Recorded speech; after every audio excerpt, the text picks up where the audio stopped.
I'm Catherine Pill, Senior Curator of Contemporary Art at the Museum of Fine Arts, St. Petersburg. Out front of the museum is the spectacular public art installation called Magic Grasshopper by the Chicago-based artist Yvette Mayorga. At first glance, you might not really see why it's called Magic Grasshopper, and that's totally fine because this is an artist who works on multiple layers.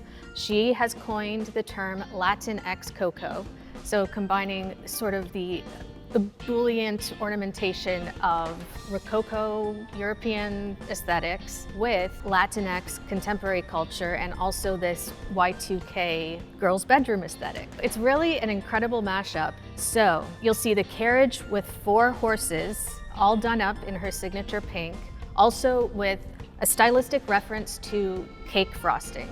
Her mother was a cake decorator when she first moved to Chicago in the 1970s. Yvette is first generation Mexican American, and a lot of her work really addresses some of the feminized labor that her mom did when Yvette was growing up. Yvette quite literally uses piping bag and pastry nozzles to put her acrylic paint onto canvas, or in this case, pure acrylic medium into functional public outdoor art sculpture. The carriage is based on a carriage that sits in Chapultepec, which is a major park in Mexico City. It translates from the indigenous language Nahuatl to Hill of the Grasshopper. And so that's where the Magic Grasshopper comes from. So multiple layers being referenced in terms of Mexico's colonial history, European Rococo elements, and then mixed with Yvette's personal histories, including the cake decoration, the Hello Kitty backpacks. This is really meant to function as what she calls a dream machine that can cross borders and time. In many ways, this is about the American dream. This is about being able to build a new life. She really just wants this to be a sense of joy and magic for the public. There's an optimism to this work.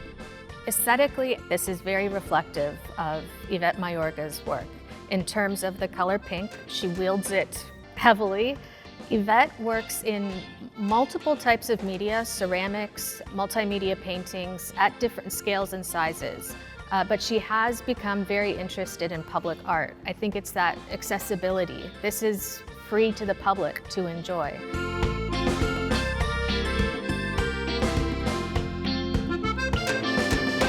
We are so fortunate to have Magic Grasshopper here in front of the Museum of Fine Arts. I mean, we have this rather aggressive Neo-Palladian kind of architecture, and we're breaking it up with this really incredible, fun, yet serious and very layered public artwork.